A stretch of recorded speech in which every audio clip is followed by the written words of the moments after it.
Knicks family, what's poppin'? It's your boy. And here we go, ladies and gentlemen. The Knicks have a chance to go back above 500 tonight versus the Philadelphia 76ers. It's not going to be easy. It's going to be tough. You remember the last game we played came right down to the last few seconds of the game. And I don't expect anything different tonight, ladies and gentlemen. The New York Knicks are trying to get back healthy. We'll see if it helps. We'll see if it works. We got a crew here already, ladies and gentlemen, so let's go ahead and get this thing on and popping. I want to give a big shout out to Ghostface and Raekwon the Chef for giving us a magnificent versus battle last night.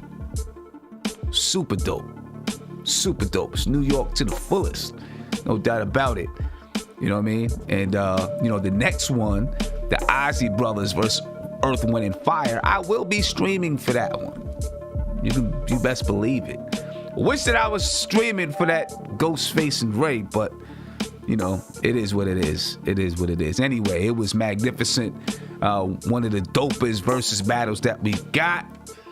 Big shout out to Swizz and Timberland and Trilla and all of that. Let's go ahead, man. Let's talk some New York Knicks basketball. Andy, what's popping with you, man? How you feeling?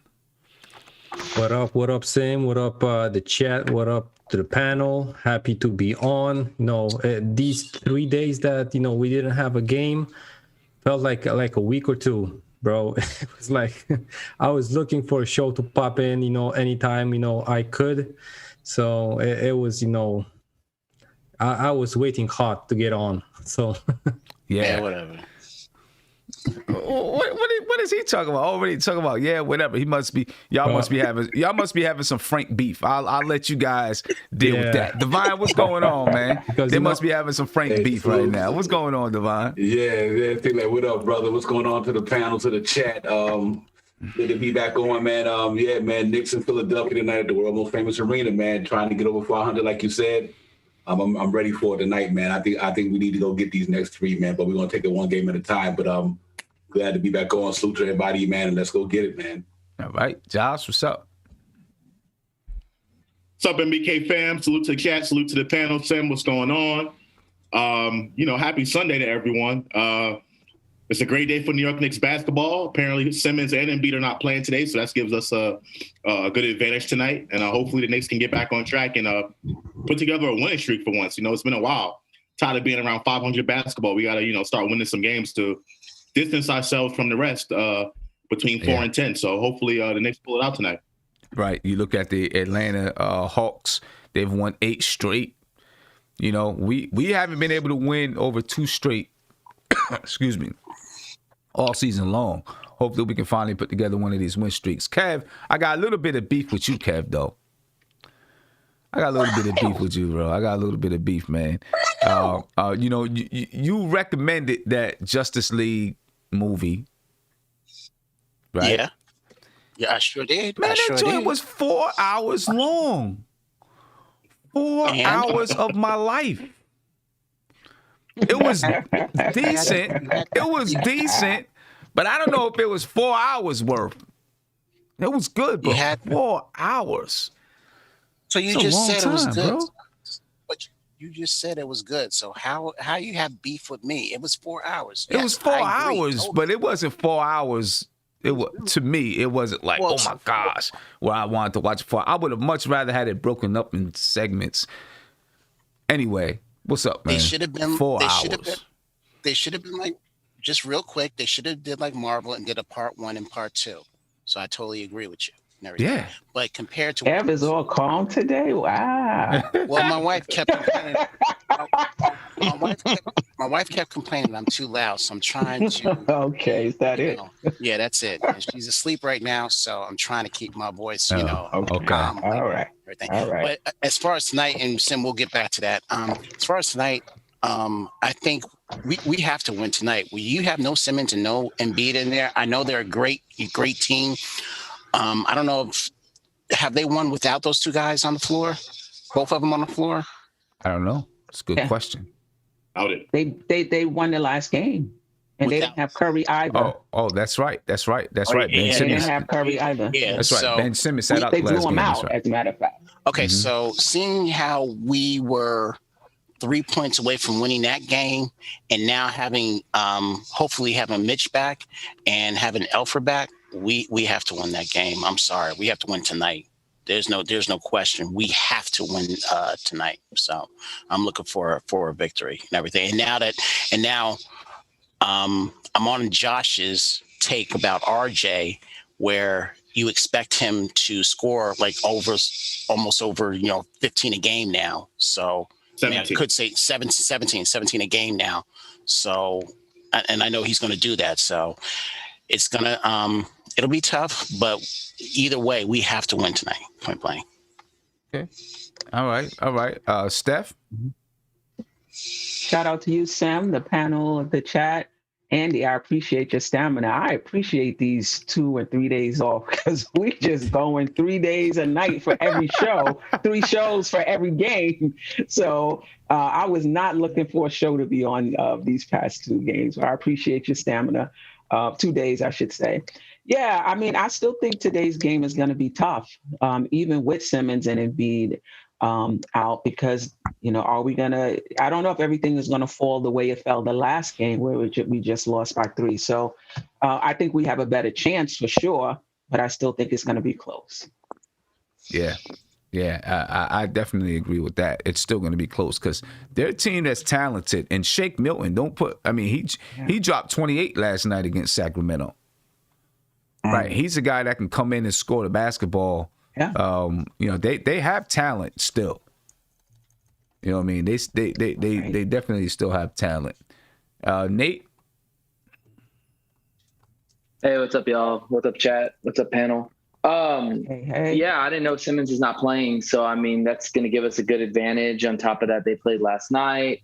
We had some rest, so I mean I would look for the Knicks to hopefully win this game, but I don't know. I mean, we struggled against Orlando, and Philadelphia's a lot better than Orlando.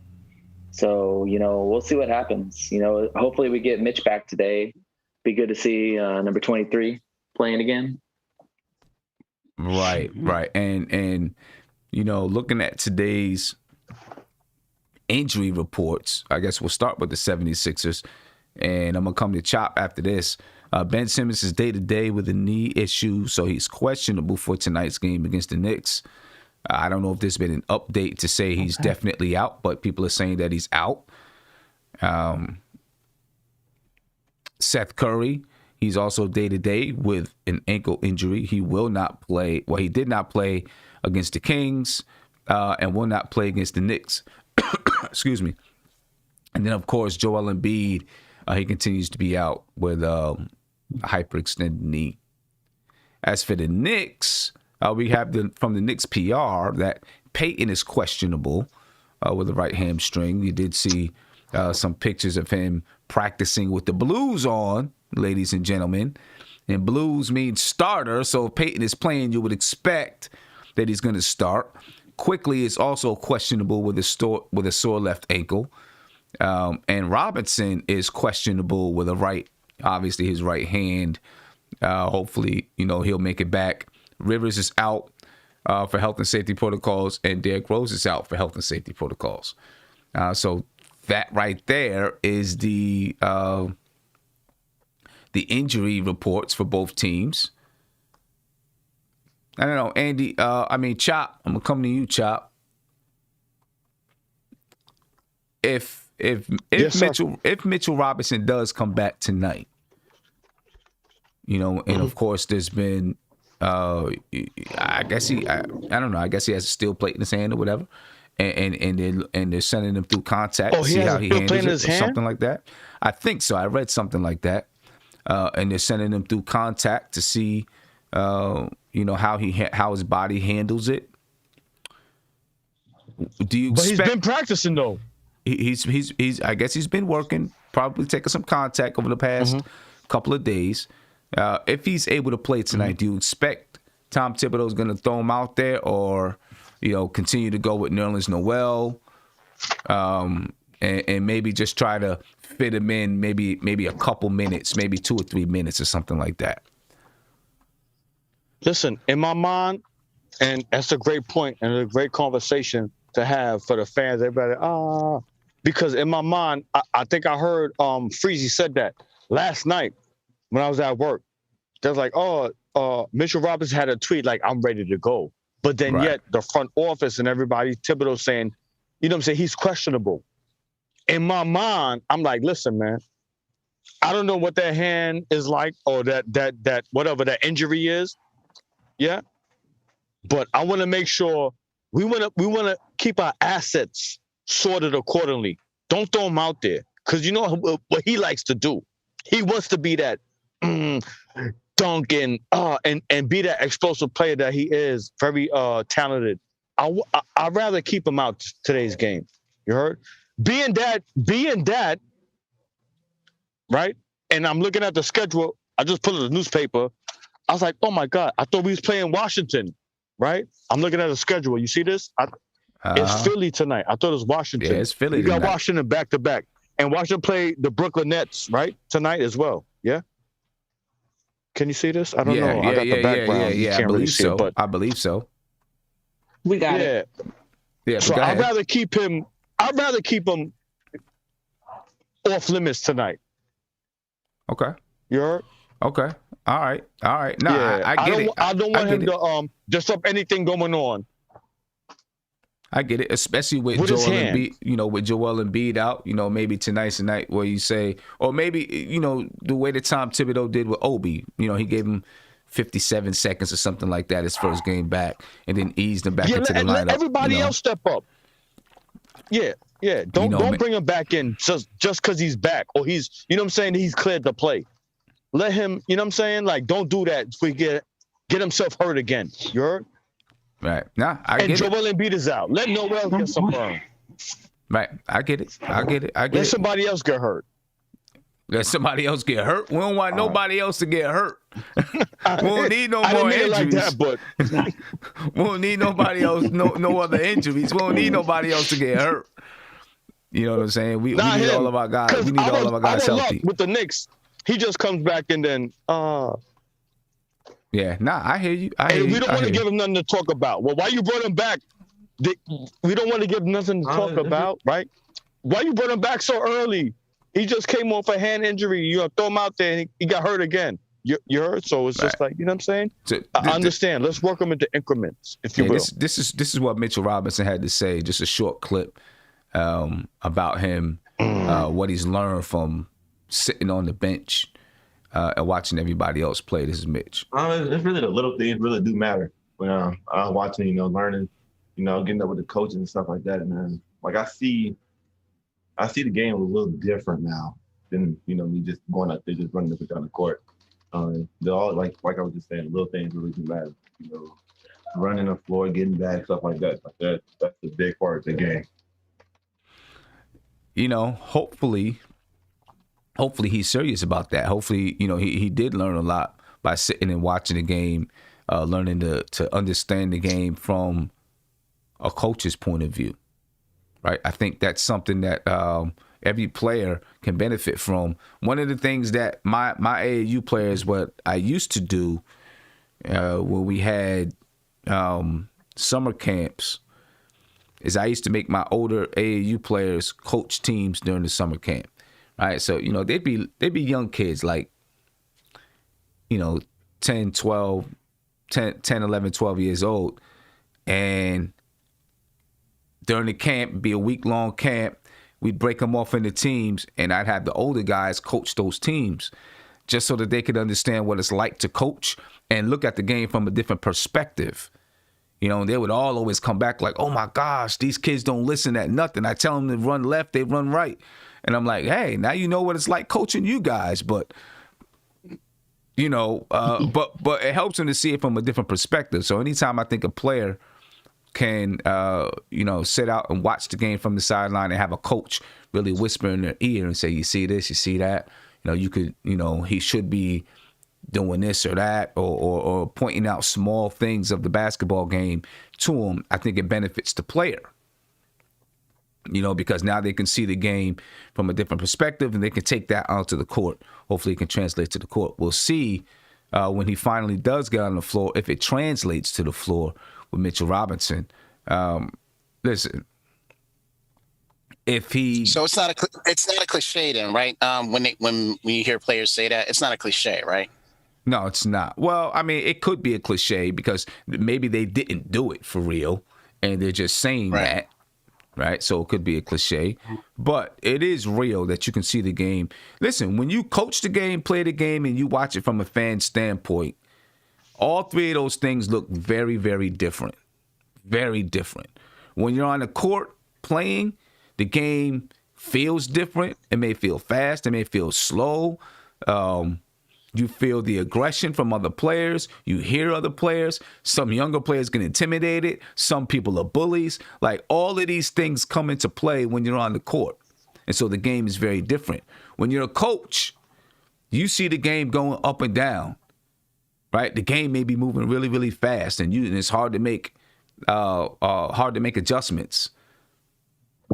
You know, when you're a fan, you watch it from the sideline, especially if you're at home watching.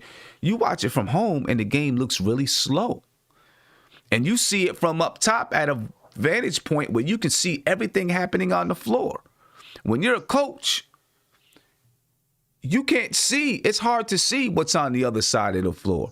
When you're a coach and you're on one side of the floor and the offense is way down on the other side of the floor, you can't see everything that's happening down there. Right? You got to look down there and try to figure out what's happening and what's going on. They can't hear you yelling out this and yelling out that most of the time, especially when there's a packed crowd. Got to sneak to half court. Yeah, you got to sneak to half court. You know, even if you're on one side of the court and the team is playing near your bench and you look across to the other side, it's hard to see exactly what's going on over there because you don't have the angles. So the game, you see it totally different from a coach's standpoint as well. And like I said, from a fan standpoint, they give you a camera view where you can see just about everything that's happening on the floor, and the game looks slower, right? What you see on home at home on TV, the game is a whole lot faster when you see it in person than you're up close and personal. You know, so it's very different from all three vantage points. You know, so it is good for a player to be able to see it from those different vantage points and bring it to the floor. You know? Yeah. It's possible that Elfrid Payton comes back. Andy, I'm going to start with you. Possible Elfrid Payton comes back tonight. And we did see pictures of him playing in, you know, practicing in blue. You pay attention to what those pictures mean. Do you think Elfrid Payton comes back and is the starter tonight? Andy? I'm pretty sure that he's going to be the starter only if he can handle above 20 minutes a game. I don't think Thibs is going to throw him out just to throw him out and play him 10, 12 minutes.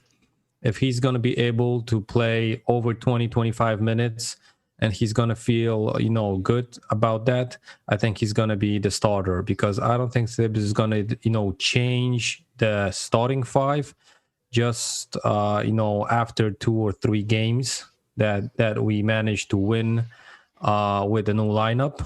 We already saw that, you know, his experiment with putting in Frank and Burks ended at the halftime because he switched up Burks for Bullock, you know, going back to Bullock, actually. So we know that he basically, if the players are going to be healthy, he's going to be playing the starting five that he had in his mind before the season started. Right.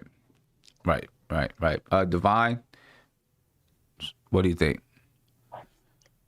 Yeah, I think that pretty much the same thing what Andy said. I think he's just going to bring these guys back slowly and gradually. I don't, you know, so not unless I don't know the situation with the Frank, if we're going to start Frank or not. But if Elfrid Payton ready, that's, you know, that's up in the air whether he's going to start Frank or start Elfrid. But even with the Mitchell Robinson situation, I think he bring them guys back gradually. I think Noel going to get to start the next couple of games, you know, in my opinion, and then bring them guys on gradually, because I think they've been working the last couple of games. Like, even though we lost a couple against some good teams, but what he's been doing been working. So I'm predicting that he'll just bring all of them back a little slowly but surely, and then once they're ready, he'll throw them back in there. Okay. Yeah, and one more, Josh. I totally agree. I don't think Thibodeau has a reputation, at least this season, of rushing guys back. I think that he's going to be nice and slow with it. And I think, particularly Alec Burks, when he started that game technically he was the point guard and Frank was the three. I know the lineups will look different the way they put him out there, but Burks was handling the ball for the most part, and he did a pretty decent job. It wasn't as bad as I thought it was going to be. I gave him a lot of flack for that turnover he had against Philly the last time. I think he'd be comfortable with Burks playing point guard, if Alfred's not ready or Derrick Rose is not ready, just for a limited amount of minutes just to see what we can get. But I think definitely he's going to be slow with those guys, with Alfred, with Mitch, until they get back fully healthy, so they don't risk getting hurt again. See, I thought that. I mean, I guess he did okay, but obviously defensively, I think we lacked something there. Right. And right now, Reggie Bullock he's been hot for the last few games. I don't want to say hot, scorching hot, but he's been hitting his shots the last few games. And if Reggie Bullock is hitting his shots, to me, there's no reason to start Alec Burks. You can leave him in that second unit and let Reggie Bullock go ahead and play his basketball game and hit the shots that he gets. That way you keep that defensive edge in that first unit. I think you noticed the last game, at the end of the first half, he went back to, to finish out the quarter, he went back to having Reggie Bullock with that group. So it was Frank Ntilikina, Reggie Bullock, R.J. Barrett, Julius Randle, Nerlens Noel. And then to start the second half, he went back to that starting unit. Right. Right. Well, I was talking about like a substitute for Frank, meaning another ball handler on the floor. You can have Burks and Bullock on the floor at the same time. If the Knicks lack point guards, if Alfred and Derrick Rose is not available, at the end of the game, it was Burks and Bullock on the floor at the same time with RJ and Noel out there. So I think that's something he's much more comfortable with based on the way the game ended. And that Burks is not that bad. He's not that bad of a ball handler. He was coming off pick and rolls. He was knocking down fadeaways and all. I was like, wow, Burks, where'd this come from? You know what I'm saying? So that's an option if he needs to. So he's not going to rush it back. According to what Andy and Devon was saying, I don't think so. Right. Now, what do we know about Emmanuel Quickley? Right. Right now, he's still he's questionable with a sore left ankle. Steph, to me, an ankle injury, I see no reason to try to force him to come back if it's still sore. Just let him go ahead and rest it. Right, because ankle injuries, a sprained ankle, a sore ankle, they can linger and linger and linger for a very long time. What do you think, Steph? I agree. But this is what I'm picking up from Tibbs. He's almost maniacal when it comes to trying to win. And I think if the maniacal training staff says these guys can go, I don't really see Tibbs saying, you know what, they said he can go, but I'm still going to give him, let me see him in practice for a few games before I let them go. I'm like, he's like chomping at the bit. If the training staff said he can go, I see him putting him out there, whether that's Quickley, whether that's Mitch, whether that's Alfred. I don't really see him being cautious, quite frankly, though I would. If all three is coming back, maybe one of them you can go slowly in terms of bringing them back. But I just don't see that as Tibbs' MO. Yeah, I kind of agree with you. It's not his MO. He's kind of like, hey, if the training staff says you're healthy, we're going to throw you out there and be ready to give us minutes. He is like that, which could be scary because, you could be healthy, but still kind of sore, or it still may not be 100%. Right. You know what I mean? Or you just psychologically, you're still a little nervous about it. I know anytime I've sprained an ankle and, when I get back on the court, I'm nervous, and I'm, even if it's supposedly 100%, I'm a little nervous about it. And being nervous about it will cause you to sprain your ankle again. It hurts something else, Kev, you there, Kev? I'm here. I know you're being quiet because, you don't want to sleep on the couch tonight. So I get it. I know you're being quiet. Shoot! I wear the pants in this, man. Come on. No, Right. That's the reason why you're whispering right now. That's the reason why you're whispering. No, I'm Steph is right, and I'm on the opinion of if he's still hurt, just you don't have to chance it. We have enough bodies right now that we can get this done. I know that the young kid in him probably wants to, and the competitor that he is, he probably wants to, get out there. But Tibbs and the coaching staff have to really take a step back, because right now we are in the midst of closing down this, the season. We're in like the, home stretch kind of second half, and we need healthy bodies. We need healthy bodies. It just takes one tear or one sprained ankle or whatever to really, derail us. And we've been working hard all season. No one expects us to be where we're at right now. So I would suggest this coaching staff just to, leave him on the bench right now. If he doesn't feel up to it, leave him on the bench. Well, even still, just leave him on the bench, for tonight, and then just come back against the 2 Washington games. That's all. I mean, we're right there. We are right there. I know Knicks fans don't want to believe it, but we are, right there to really do, to doing something special. Yeah, let me ask you this, Kev. If Alfred and Quickley both played today, I know where you're going. I know where you're going. See, he does he is just like I'm just asking you the question. Him and Freezy always want to stir up controversy. I've come to that conclusion. I mean, it's just a natural question. I'll go down the rabbit hole. Go right ahead. It's just a natural question. If Alfred and Quickley both play, what happens to Frank's minutes?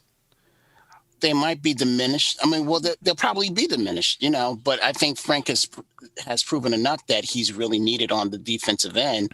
And if it's situational, having to guard that guy that's really, causing chaos towards us, he'll put him out there. But I think Frank has done enough right now for the coach to know that he is a cog. He even said that Frank can be a cog on this team, this team right here, not any other team, but this team right here. So right. Now, if it's diminished, it's diminished. If both of them play, there's still room for Frank to play. Exactly. Because it's still a 10-man rotation, so there's still room for Frank to play. It's just his leash is going to be, it's going to be shorter. Right. And Sim, I'm going to say it again. I'm going to say it again. If and when we get into these playoffs, he's going to need to expand that to 11 players to give Frank, an opportunity to guard against those, like I said, those players that need. Not going to happen, Kev. They're going to shorten the line. They're going to shorten the rotation. Right. It's going to shrink. Right. It's going to shrink. The rotation is going to shrink. Okay. And then just if a player, let's say somebody has foul trouble or someone gets injured, then one of those guys will come in. No, I'm not saying that Frank won't be in that rotation. I'm just saying it's going to shrink. Okay. You know what I mean? Well, do you see? Maybe Obi doesn't. Obi's going to be out. He's out. He's out of that rotation, in my opinion. He might get 57 seconds or something. I think. You think Taj Gibson will get his minutes? Yep. Taj Gibson's been there. He understands what to do. You know what I'm saying? And he understands what to do in those situations. You know what I mean? Obi is having a hard time right now in regular season scenarios. Getting the playoffs, it's amped up. It's amped up. You know what I mean? I think Tom's going to go with who he trusts. Right. And real quick, I asked this yesterday. Do you think he's hit a rookie wall? Who? Obi? Who? Yeah. They only played 100 minutes for the season. The reason why hit a rookie wall. Steph, the reason why I asked, you look at the beginning of his playing time in the beginning of the season. He looked comfortable out there.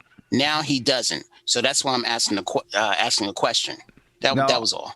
I don't think he's hit a rookie wall. Got to play to hit a wall, Kev. Yeah, I just think that he, as time has gone on and he didn't find his footing, as he hasn't found his footing, he's lost confidence and he's lost some confidence. It's gonna, and that happens throughout players, right? Everybody, they lose their confidence.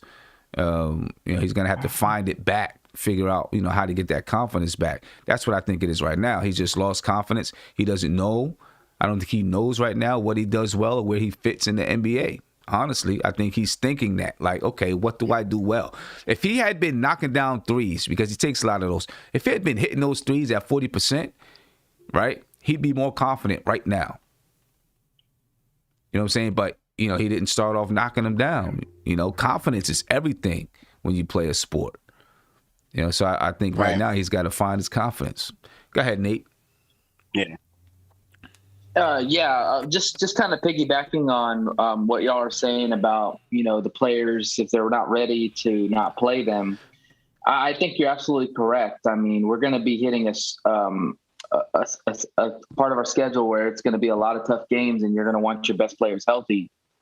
And I think Tibbs as a coach needs to understand that. I know he's thinking playoffs in his mind, but the well-being and the health of our players going forward should be the main important thing. And, I rather have my healthy players when it matters the most in these stretch of games where it's going to be tough than a meaningless Sixer game that, honestly, without three of their best players, I mean, we should win. I'm just saying. I mean, I know they got other players, but still, we should win without Steph and, Embiid and the Simmons. thing is, I wouldn't say that this game is meaningless. You know what I mean? It's not meaningless. Well, I'm just saying it's not like you. It may not be a reflection. It's not of how you might play against them in the future when they have Joel Embiid and Ben Simmons, but it means a lot for us in the standings. Who cares about how it looks, how we match up with them later on? We need to get this win because in the standings, we're knotted up with a bunch of people. You know what I mean? So I get you. It definitely means a lot because when you look at the standings right now, after last night's games, we're in the 6th spot. We're 21-21 in the 6th spot behind the Miami Heat, who are 22-21. The Charlotte Hornets are 20-21. The Atlanta Hawks have moved all the way up to the 4th spot. They're 22-20. They're on an 8-game win streak. 8 straight. Yeah. We need one of those so bad. Coaching matters. We need one of those win streaks so bad. I get it. I get it. I just don't want to sacrifice putting a player out there and getting re-injured just for one game when we're going to need him more for the long run, especially at the end of the season when it's going to really get down to the nitty gritty, and it's going to be like every game is going to be crazy. I get it. Yeah, no, because I know I know Divine will contest to this. We're right there. We're right there. And all we need to go on is a little run. And once we get into the playoffs, anything could happen. Am I saying we'll win a championship? Hell no. Hell no. But I'm glad you cleared that up. but that 99 team also, I already knew it. I knew it was coming. That 99 team my God. made that run. Come on now. But that 99 team was a little bit different. Okay. I mean that 99 team had, championship aspirations anyway. At Allen Houston. You know what I'm saying? Yeah. What do we got? Assuming that, Ben Simmons, Joel Embiid is not there tonight. Looking at the lineups, you got either Frank or Alfred with Shake facing off against Shake Milton. Again, Shake Milton had 28 last night against Sacramento. You can't count that guy out as just any player. He's a good ball player. He's a really good ball player, and I'm surprised there hasn't been teams who's been trying to shake him loose from Philadelphia because anytime he gets in that starting lineup and he mans that point guard position, he puts up numbers. Anytime he's in there, he puts up numbers. I'm surprised teams haven't tried to pry him loose. Of course, Reggie Bullock Bullock from Maxey too. Yeah. Maxey, Reggie forgot Bullock about him. and Matisse Thybulle will be facing off. RJ Barrett, Danny Green, Julius Randle, and Tobias Harris, and then Nerlens Noel and Tony Bradley. Obviously, when you look at who's on the floor, you think that, the Knicks should, this should be a pretty even matchup tonight. But you never know how things go. Looking at the lineups, I'm going to come back around to you, Andy. Looking at the lineups, what's your strategy going into tonight's game, Andy? Well, basically we got to stop Tobias Harris and Shake Milton from that starting lineup. Those are the two main guys that are going to try to put up points versus us. From my notes that I, picked up from the last game we played versus the 76ers, Shake Milton had one bucket versus Frank. One only. So, and I was looking before that game even happened at that matchup. So I got it correct. I'm pretty sure. So I'm not saying that Frank should be all 100% minutes that Shake Milton's on the court versus him, but I think he can be also stopped. So it's not like he's one of those scorers that no matter who's guarding him, he's gonna get 20-25 on you. Then again, I'm thinking about Tobias Harris. He's more of a problem for us because he's too fast for Julius Randle. He's too big for RJ Barrett, as far as you ask me. So he has an advantage depending what kind of game he would like to play versus those guys. Then again, we can also bully him, on the other end of the court if he's going to be, playing versus Julius. So, I think, he's also strong. It's not like he's a pushover, but I think Julius can handle him on the offensive end. Tony Bradley, the center, he's just like Nerlens Noel, even less on offense. He didn't score a point, I think, and they didn't even look for him. So he's just, running around there just to fill up the starting five. And Matisse Thybulle he's their kind of Frank. So he's not looking to get those points up, but he's a great defender. And basically that's it. When you would ask me if we have an advantage in the lineups, I would say yeah, we have an advantage because we got that one more score that can get buckets for us. And if Reggie Bullock is on this hitting three-pointing rampage, let's call it, because we didn't see him shoot this well in a spread of games. So I think this game is really winnable. Yeah, and I agree with you. Divine, how do you approach this game? Yeah, I'm pretty much the same sentiment. I think Julius Randle and Tobias Harris pretty much washes each other out. I mean, they're gonna both do what they do. I think the key is RJ Barrett. Actually, Danny Green's a good defender, but I don't think he can handle the strength of RJ Barrett going down in that paint when he's driving to that lane. And so I'm looking forward to RJ having a good game tonight. I just think that this should be his game to win. And I think by Thibodeau and all the guys coming into the starting unit, their bench gets much weaker. I think Shake Milton and Thibodeau was their bench basically. So I just think that if RJ have a good game, Randall do what he do, and Bullock, I know you're gonna have a tough matchup against Thibodeau because Thibodeau's a very good defender. I mean, that kid can really throw down like Frank. So I just think that we just gotta hope Noel come to the forefront tonight and give us 8 points or something. But I think we definitely got a good chance of winning. I'm not too concerned about it. I just think that this is that game where I think it's a must win, not because of not only the standard, to let Philly know, you know what, y'all beat us twice. We got to get this third game. Just the confidence thing, like we could beat you guys. You know what I mean? Because we came that close. And but the matchup in that starting unit, I definitely would love to get an edge to the Knicks just because of RJ Barrett would be the X factor to me. Exactly. All right. Josh, any special strategies you take into this game? Knicks should do the same thing they did last time. They should try to just play physical, tough basketball inside, whether we have Mitch there or not. We got to face Dwight Howard. I know Joel Embiid is not there, but Dwight Howard's going to be really tough to defend. So we do the exact same thing we did last time, and hope for some timely buckets and ease up on the turnovers. Hopefully we don't turn it over in key times like we did the last game. And I think we should be able to pull it out. Yeah. Okay. Steph? Yeah, the same. I don't think we need to do anything special in the sense that I don't think we need to double team.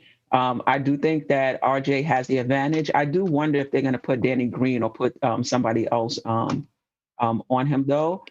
Even if Tobias scores 30, remember who else is scoring at that clip, and even with him scoring 30, we still lost by 3 points, 4 points, I believe it was. Now, I'm not saying we should just allow him to go off, but I'm saying to start the game, I think we should just play straight up. I would like to see Julius on Harris. I would like to see that matchup. I'm just looking at it here, even though we're asking Randall to do so much on the offensive end and then also to guard their best player. But, sometimes it happens like that. If it does, I'm looking forward to that matchup. I heard somebody in the chat say, did he say he was an all-star or that he was the all-star after the game? The real all-star. Oh, so that's kind of like I want Randall to take it personal, but I don't want him to take it so personal that he's playing outside of his game, just to try to prove something to him. But I do want it, if it can give him an extra edge, that would be great. Right. And I wonder if Tobias Harris came into the game with a little bit of a chip on his shoulder that Julius Randle was voted into the All-Star game. And Tobias Harris was left out, although he's been having a good season. The Sixers are the best team in the Eastern Conference. Maybe he felt like, all right, I'm going to show them. I'm going to show this guy that I'm the real guy. Maybe that chip has subsided a little bit. Or maybe the chip is transferred to Julius Randle since Tobias Harris had such a great game. Go ahead, Andy, then I'm going to come to Kev. Yeah, I was just going to say about Harris that if you saw that when they were in the bubble, Thibodeau had that YouTube channel going, right? They basically showed that Harris was the leader of that team. No matter Embiid, no matter Simmons, those guys were only following every team meeting. Harris was leading the meeting and stuff. So I think it's more of a slap for him that he's the main guy, not scoring wise, just, as leadership goes, he's the main guy for Philly, and that, he got snubbed. And I don't think he was taking it personally over Randall, but I think he saw a couple of guys on the All-Star team that he should be, over them on that roster. Okay. All right. Last night, Tobias Harris scored 29 points, 11 rebounds, and 8 assists versus Sacramento Kings last night. Of course, the Sacramento Kings have one of the worst defenses in the NBA, but Tobias Harris with Joel Embiid out, Ben Simmons out, he took the mantle. Almost had a triple-double last night. You can add 2 steals with that as well. So you better believe he's looking to come in and play hot basketball and prove to everybody that he's worthy of being the leader, being recognized, like Andy was saying, as the leader of the Philadelphia 76ers. Which he's the oldest, the most mature, been around the league for a little while. Why wouldn't he be? Cornerstone, and then I'm going to come to you, Nate. Yeah, I don't think we should just change up what we're doing. We only lost by 3 points. And like you said, Sim, I don't know if Obi's going to get that playing time, because basically between Brooklyn and Philly, they made their run once we put our bench in, and they attacked Obi all the time. So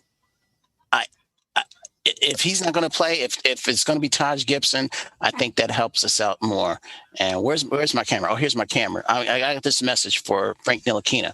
Frank, boy. if you listening, if you can, get that dunk on Dwight Howard. That's all I ask for. If you get that dunk off Dwight Howard, you're going to be put on the map. That's all I got to say. Yeah. Well, now you're asking for Frank to get hurt. He's already fragile. Now you want him to go up against Dwight Howard and try to dunk on him as if he's Nikola Vucevic and watch who ends up on the floor. You see what happened when Julius Randle tried to dunk on Dwight Howard. All right. Let's see who ends up on the floor between those two. Go ahead, Nate. Don't be hating on Frank. Absolutely.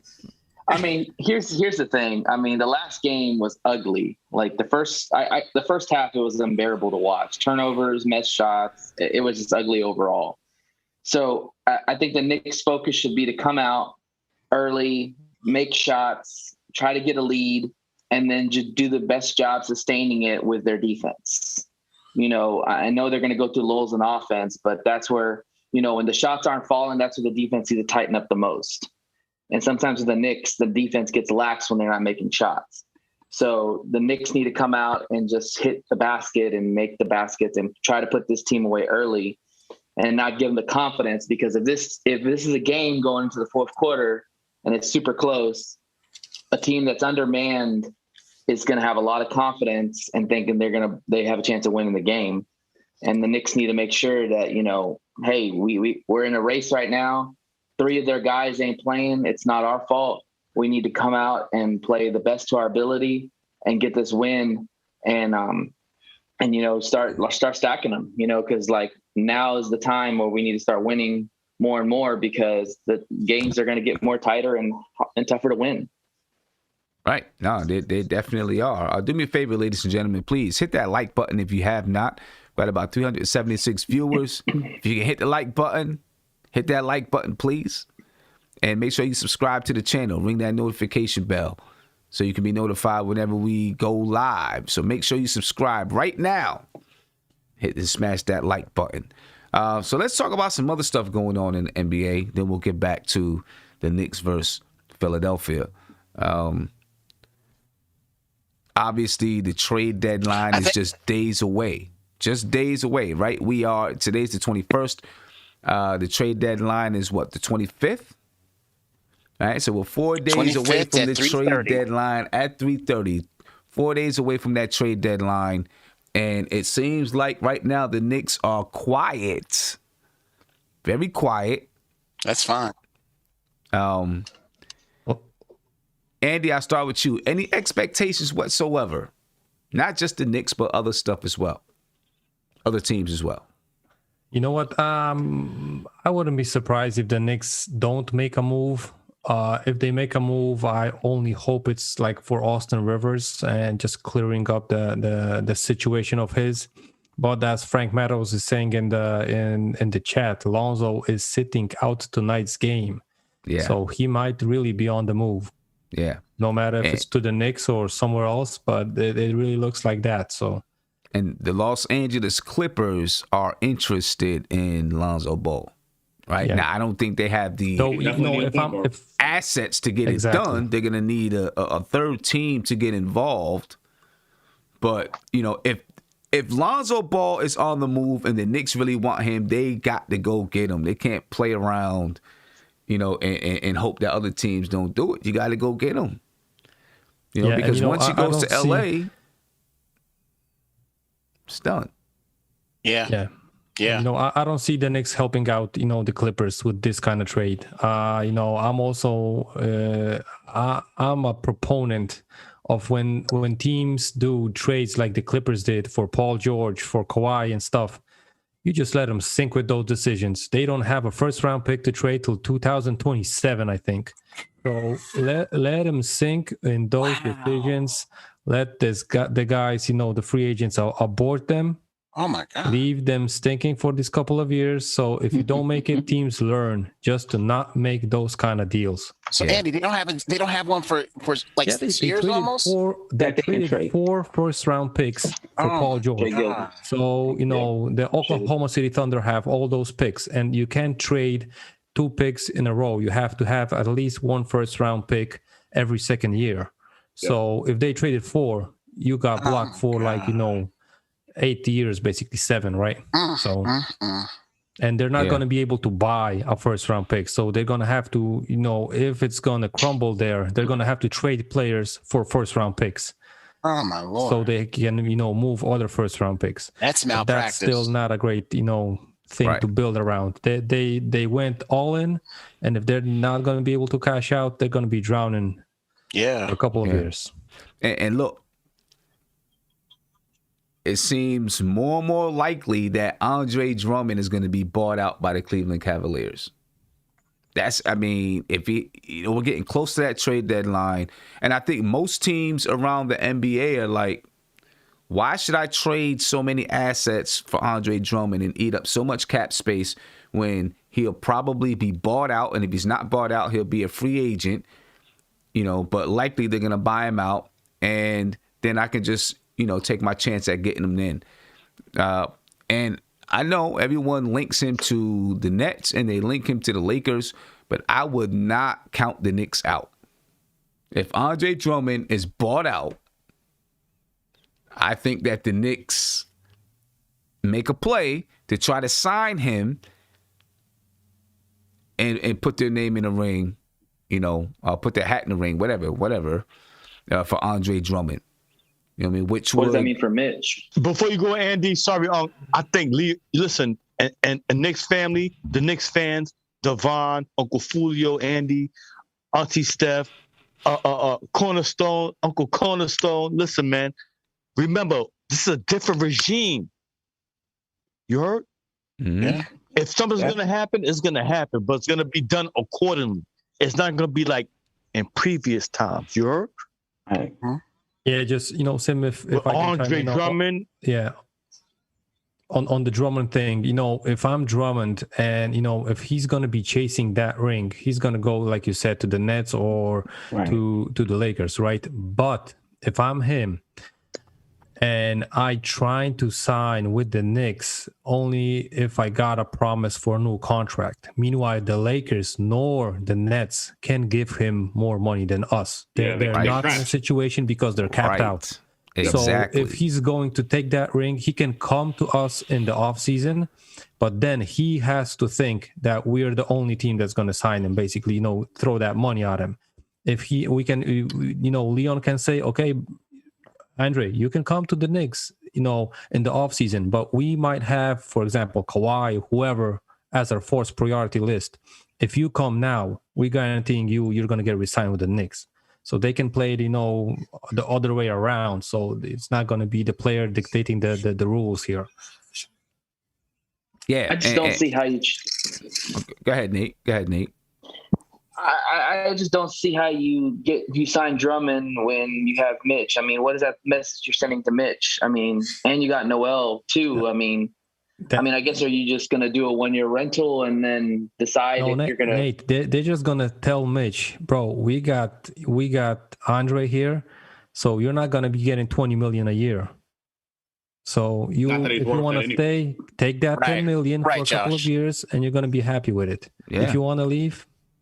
basically... you're sending the message. If you get Drummond and make him the starter and put Mitch on the bench, you're sending the message that you're not gonna, you don't believe in Mitch and you're gonna want to move him at some point. Well, here's the thing, two things. If I don't care. I want to win. So, Drummond gives us a better chance to win. So, and that's exactly, Nate. Nate, if he cares about winning over a player, if he cares about winning, should be if he cares about winning.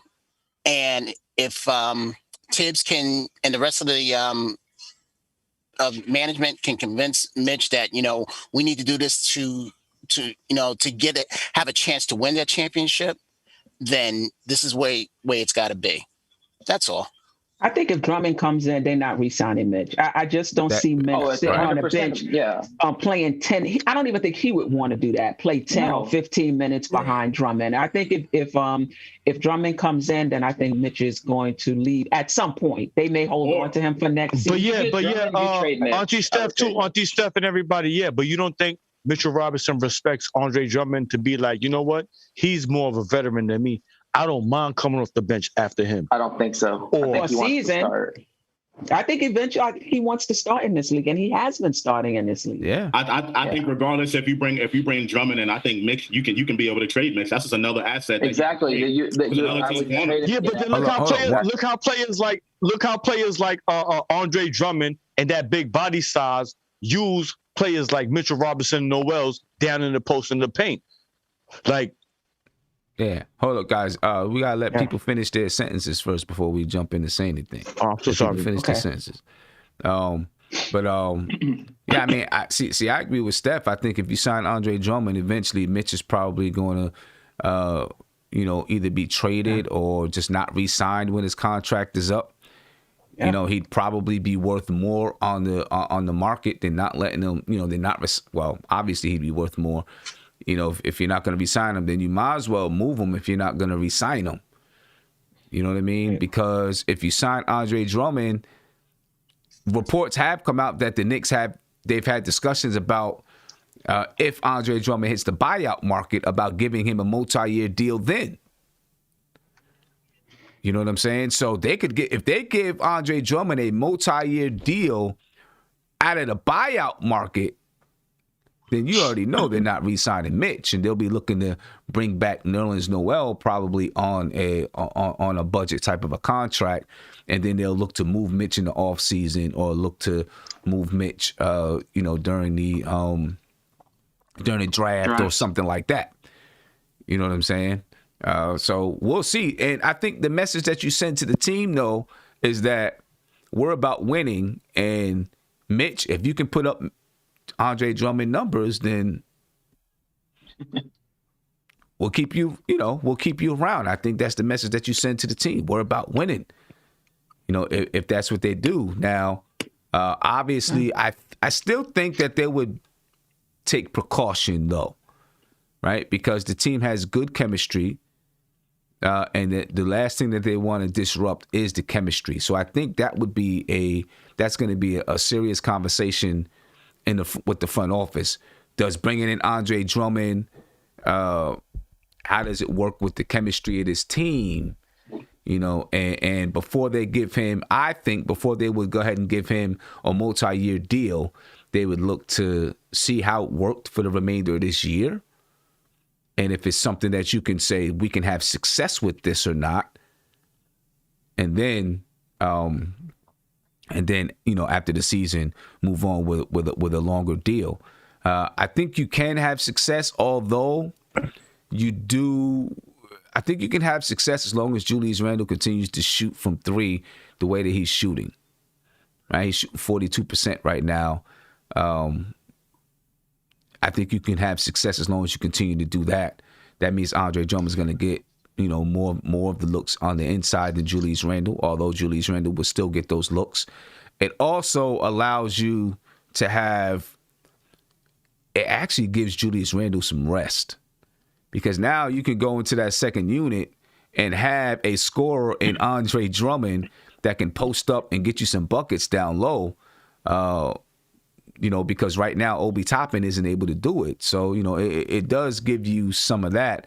We'll see what happens, but I think if he hits the buyout market, I'm just going to say don't count the Knicks out. I know people are saying the Nets and the Lakers, but don't count them out. And also, too, Sam, if you do decide Uncle Sim said everything that you guys didn't break down. That's an acquisition that he would like in his statement just now, in his breakdown. That's an acquisition that I like as well. Okay. Because remember, listen, Andre Drummond could actually come off the bench after Mitchell Robinson as well. The same way. No, that's not. I like that. Go ahead, Nate. Go ahead. Finish what you were saying, Nate. Next year, as time goes by, he's the old head. Go ahead, Nate. And another thing too. So another thing to consider too is that if you do get Drummond, and you're going to work a trade for Mitch or try to get some assets for Mitch, Noel helps you on that second team's defense, protecting the rim. And so now your second team gets better defensively with Noel's ability to shot block and guard players. So yeah, I think it makes a lot of sense, and And honestly, I feel like right now Noel's a better shot blocker than Mitch is, which, you know, when we saw Mitch's rookie year, we thought Mitch would block everything. But Noel has really impressed me with his shot blocking. Like the guy just blocks everything or alters everything. So that would really be an asset on the second team, and you would help your point guards. Yeah. It would be something that the Knicks found a way to, if they traded for Lonzo Ball and then and then was able to get Andre Drummond in the buyout market. I mean, that'd be crazy. And that buyout, there's going to be a lot of other players that are released into that buyout market. And I think the Knicks, if they don't make any moves, they're going to try to really be players in that buyout market, looking for pieces that they want. And we'll see. And remember, we can basically pay the most, Sim. Right, exactly. We can pay the most because we got that money there to spend. So there's going to be a lot of teams looking and saying, hey, the Knicks got money. They don't have to just give me the veterans minimum. They can do a little bit more than that. So I think the Knicks will definitely be players there. Another guy that could be on the move is Aaron Gordon. Right? So there's reports that he may end up in Portland. That Portland is in hot pursuit of Aaron Gordon. Is he a guy? Anybody, Steph, I'll start with you. Is he a guy that you would have interest in at all? Because he can play the 3 and the 4. I'm not a fan of his game. I think he can play the 3. He just looks so thick though. I just see him more as a 4. But yeah, he probably in terms of just being able to move his feet and defend the perimeter, but maybe he can. He's another guy that when you look at, you just don't think he's a good shooter. But then when you look at his stats, I think he's shooting pretty well. But whenever I see him, he's missing shots, and he just seems to be very inefficient. So I don't know, So we're talking about RJ, Gordon, and Randall, 2, 3, and 4. I don't think I like it. Right. It would be RJ, Gordon, and Randall at the 2, 3, and 4. And he is also injury prone. Right. So Aaron Gordon this season, he averages 14.8 points per game. He's shooting 41% from 3, shoots 45% from the field. He is 6'8" from 3. He's shooting 41.1% from 3. Wow. Yeah. And get this, he's only 25 years old. I thought he was older than that, but he's only 25 years old. Sim, if I can add something on Gordon. Wow. It's, I'm not a big of a fan of him, but, and I wouldn't take him to the Knicks at this current situation. But what we got to realize is that he came into the league being just a run and gun player. Now you can see that only in a couple of years, his game really developed. And I'm not saying, but he has a little bit of post game. He has a mid-range game, and that's all except the dunking, right? Because I think he realized that the dunking is not going to be his career through the whole 15 years or whatever he wants to play. Right. But I think he has that potential to evolve his game, and but like you said, he's injury prone, and he's not that kind of a player that I would like. His skill set is not that kind of elite that you would take him over anyone. Right. And let me see. He makes $18 million this year, and he makes $16.4 million next year. So, you would definitely have to give up something to get him. Sim, what would you classify him as? I guess he's a 3/4. He can play either one. He's probably more of a 3, right? I thought he was taller than 6'8". I thought he was 6'10", so he's 6'8". Yeah, he's 6'8". That's 3. And that's Aaron Gordon, right? And you like Terrence Ross as well. Yeah. Yeah, so I guess he's I guess he's the guy. I don't know. He can't play defense. I don't know, but I've never been a fan of his game either. And I don't know how. I never been a fan of his game either, so I don't know. That would make a difference. You would like Aaron Gordon or Zach LaVine? between Gordon and Zach LaVine. Oh, Zach LaVine all day. Zach LaVine all That's day. easy. Yeah. That's Yeah. easy. That's an easy one. That's an easy Sim, one. if we got Aaron Gordon, would you start him over Bullock? You have to. Yeah, of course. If you got Aaron Gordon, you said, yeah. I mean, you're gonna start him over Bullock. He can play. He's a good defender. Knocks down the three. He can score in other ways that Reggie Bullock can't score as well. Right, so he brings a little bit more, versatility to your offense. Because he can We put get the Aaron ball on the Gordon, we need to floor. run more. So And Tibbs may have a good effect on him, right. He does. Right. Yeah. Who knows? We'll see what it's going to be like within the next couple of days. I'm pretty sure, within the next couple of days, if something's going to happen with the Knicks, maybe you start hearing some tremors here and there about some moves that they could potentially be making. So It's going to be a stressful week for players all around the NBA because any of them know that they can be traded, by before 3:30 on Thursday. Right. I look for them. I mean, they're going to be nervous going out there and everything, and the nerves will suffice once 3:30 comes around. They find out that they're still with the same team, and then they can start playing, being themselves pretty much. Or they can get cut then. Or cut. Yeah, that's the that's the other thing too. But I don't see. I don't see it with us. I don't see. Well, the only person that we would cut really is probably Alfred, and I don't see that happening at all. So. No. Rivers. I never understand. I would think that Rivers. Austin could ask for a buyout if he doesn't get playing time or get traded. Yes, I would see that happening. Yeah, I would see that happening. Would a buyout count against the cap for this season? I'm not sure if that's the case. Yeah, Okay. it would. Let me get to this phone call here. What about amnesty? You can't amnesty players? No. I don't think they have an amnesty. Let me get to this caller here. This might be one of Aaron Gordon's family members. I don't know. The last name is Gordon, so who knows? Caller, you live. What's popping? This is Richard. I'm calling from North Carolina. I used to live in New York City.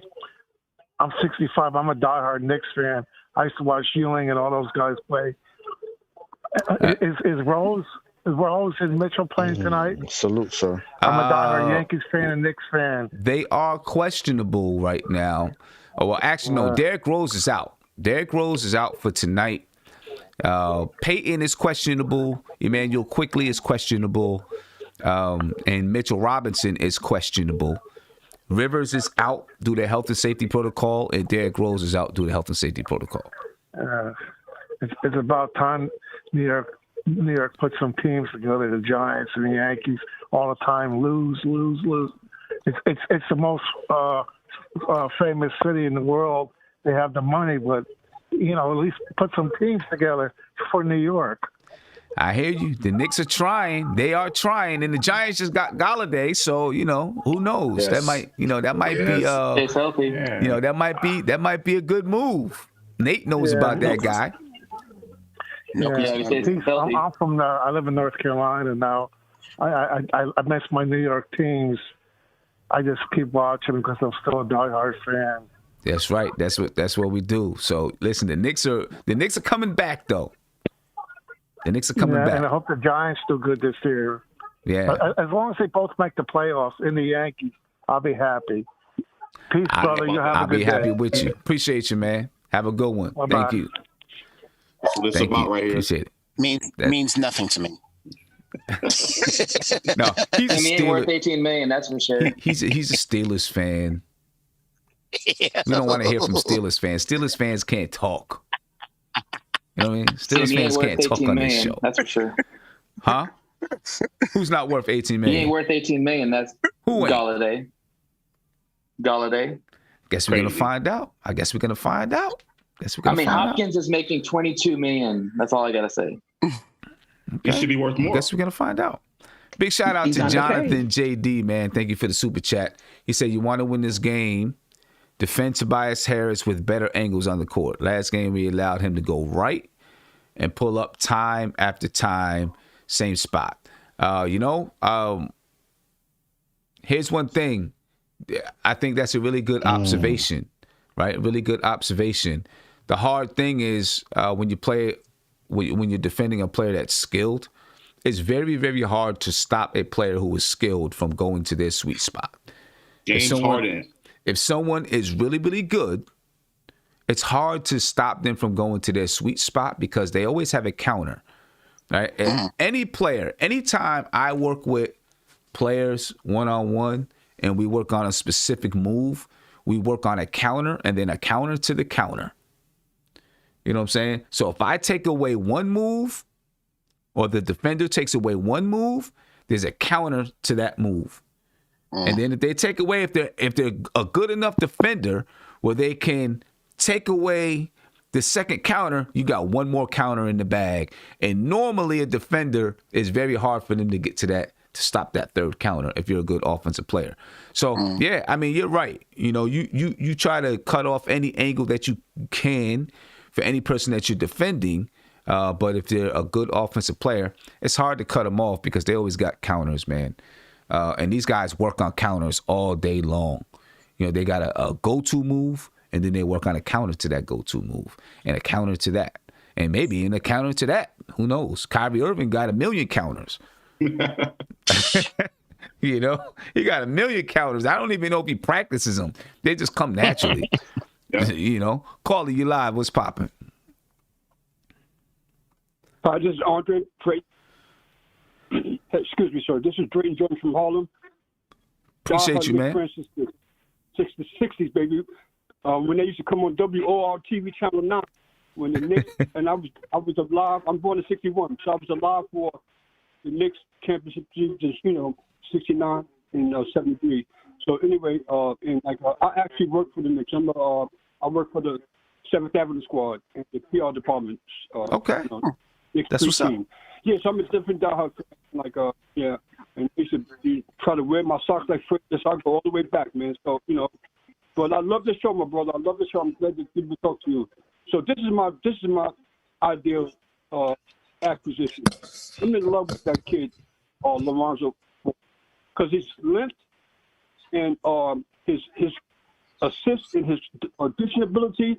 I mean, and he got smarts. We got people who need to have some ball smarts, and he's already showed you potential. People saw his potential. He is worth that. People talking earlier about he's worth the 15, 18 million that he probably could get, and he's an investment. So I like that a lot. If we get ball, I'll be happy. We'll stay away from that kid. The guy from Houston. Don't touch him. He's too Oladipo. So I like him, but I also want, if we can get Drummond and Ball, we good money. And I hope Robinson could swallow his pride, because somebody mentioned on the show, if he's a real Knicks true player, you swallow your pride and you do what the team needs you to do. And thanks for letting me share. So, okay, this is Drayton Jordan from Harlem, and I'm a diehard Knicks fan, love it, and I'm so excited about the Garden this year. And it's a shame that the pandemic came along when we on the real estate, but still, when you go to the Garden, it's still public. The Garden has a vibe that it could be 200 people in there. It sounds like it's 2,000, 20,000, sorry. So I like the way we're going. And Tibbs, he just got to let up on the this is a key point. I don't want him to burn Randall and them guys out. Tibbs' history. He burns those guys out. So he needs to deepen that bench. Play 11, play in the left deep, you know what I'm saying? Because, we need that stretch. And the guy mentioned, Philly, don't underestimate Philly, but we can if we don't need to play a player like get some rest, this is the time to do it. But don't sleep on that kid Harris from Philly. He's a killer. And I love that lady. Says, I want to see that bottom tonight with Harris against Rand. Yeah, no doubt about it. I appreciate the call, my man. Thank you for the call. And, listen, if they found a way, if they ended up with Ball and Drummond, you know what I'm saying, you would definitely be working with something. There's no doubt about it. And you would probably still have money left over to make another splash in the off season. So, who knows? Who knows? What do you guys think about LeBron suffering a high ankle sprain? He's going to be out for a few weeks, and already AD is out. I don't know how long AD is out, but LeBron suffered a high ankle sprain last night. Those things take a while to be back. Look, LeBron's going to be back by the playoffs. You can guarantee that. Oh yeah. You know what I mean? But it's going to make the road that much harder for the Lakers though, because they might dip. They're probably going to dip in the standings a little bit, which means that they're going to have a tougher opponent in that first round. I read that in the West they were like 4 games in the loss column away from the play-in game or something like that. Like that's how close the West is right now. It's like the East. A couple of games will put you from the top or the bottom. Right. So the Lakers very well could be vying for a play-in game if they don't make a move. I think they are going to make a move now because they got to get some insurance with LeBron being out. Probably at least about 4 weeks or 3 weeks at least with a high ankle sprain. Yeah, so Anthony Davis, he should be coming back soon.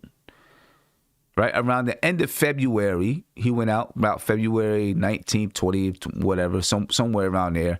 He went out for about 4 weeks. Right, so he should be on his way back soon. Right, what should. So maybe the Lakers got to play a couple of games without either one of those guys, which of course could, like you said, could really impact the standings. Right now, the Lakers are in the Western Conference. They're third in the West at 28-14. And the 10th seed is 19-20. I mean, so I guess they are, in the loss column a few games out, but the win column, they're pretty much, they're pretty good. So I don't see him dropping down that far. I don't either. I can't see him dropping down that far. They could drop out of the 4th seed. Yeah, they could drop out of the 4th seed. When LeBron left the game, he got hurt. Atlanta won, right? Would they have? Yes. Yeah. Right. Yeah. Would they have won if LeBron was still there? Any team with LeBron playing, they go into the finals. Point blank. That's why I'm not crying when LeBron is injured. Well, bring him to the Knicks. I think the thing about LeBron that people talk about all the time and which makes him so great and probably one of the top 2 players of all time is his ability to come back from injury this late in his career. 16, 17 years in the NBA, the guy has barely got hurt for the majority of his career. He's been always healthy, but the times that he does get hurt, he comes right back. So I'm not worried about. He spends $1 million on his body every year. Right. I'm not worried about the Lakers. I think no matter where they fall in the standings or where they go, they're going to be ready for the playoffs because they have championship pedigree.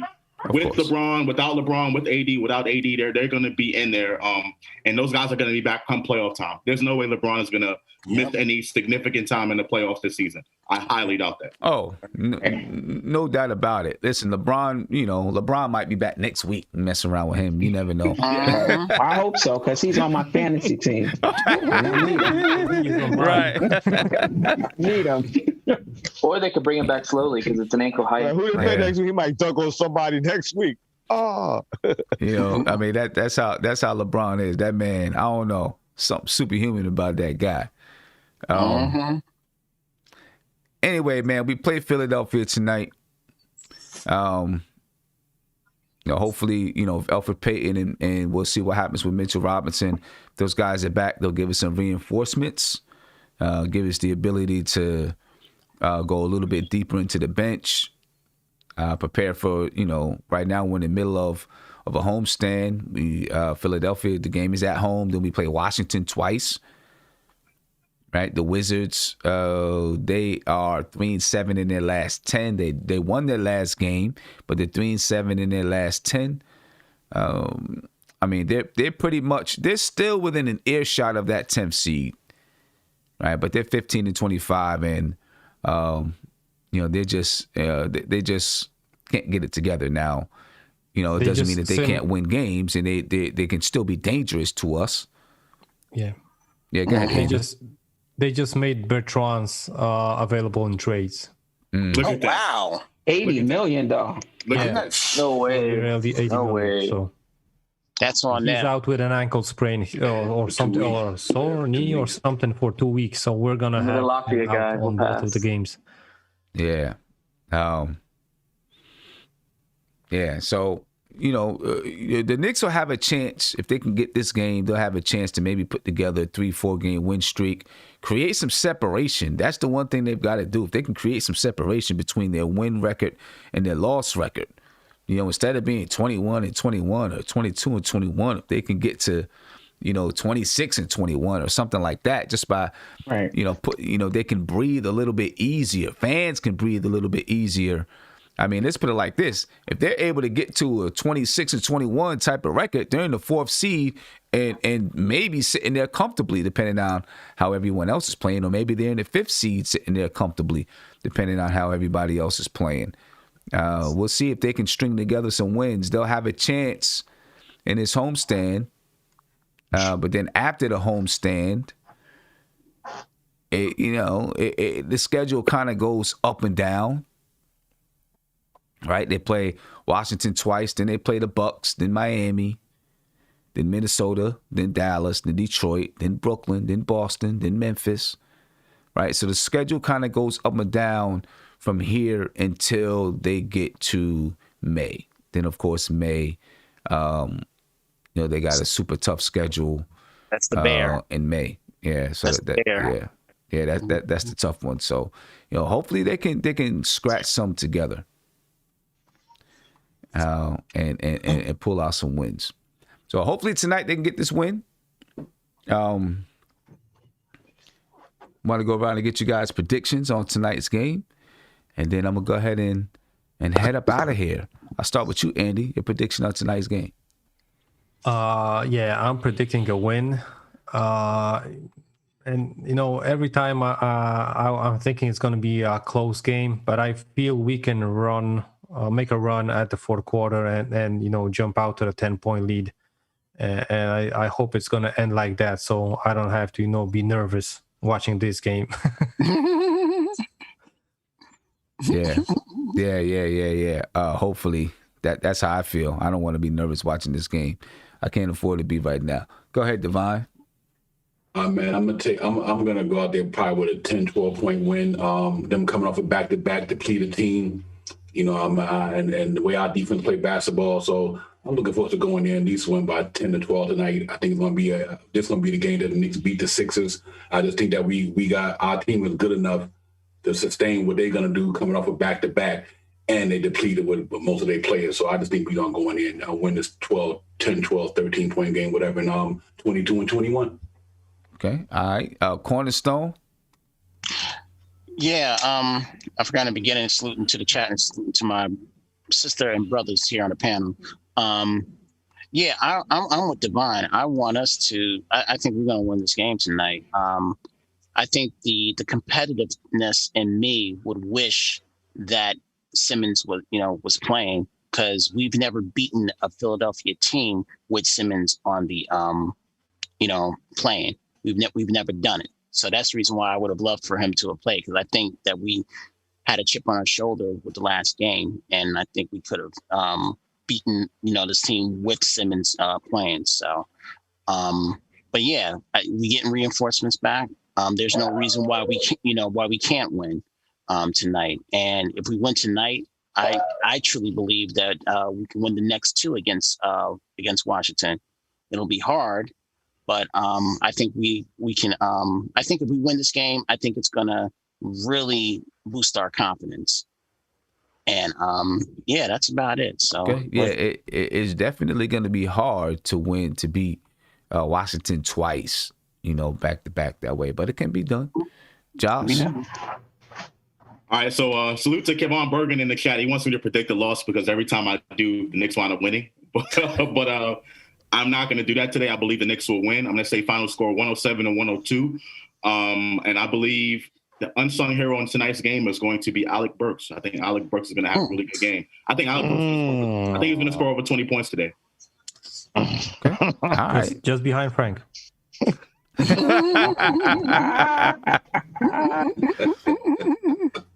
And again, if he dunks over If he dunks over Dwight Howard without getting hurt, I don't want to hear nothing from nobody. It's not gonna happen. Frank gets one of those drives. Every 10 games he gets one of those type of drives, man. Sim, you will be a believer.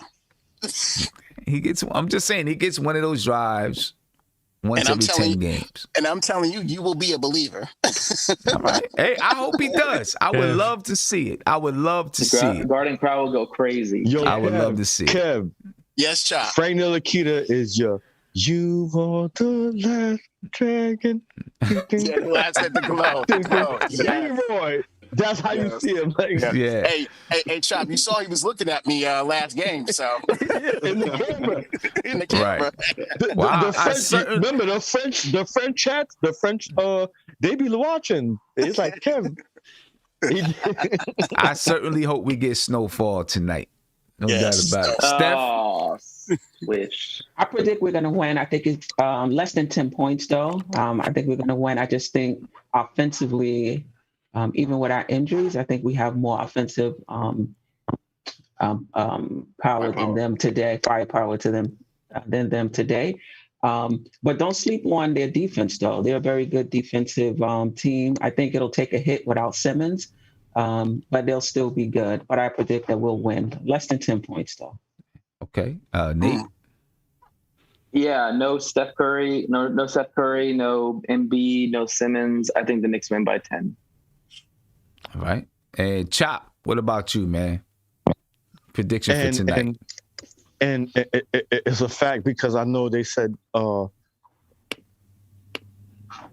we got no Simmons, no Embiid, and they very formidable, right? Without those guys. And I think if we keep them under 100,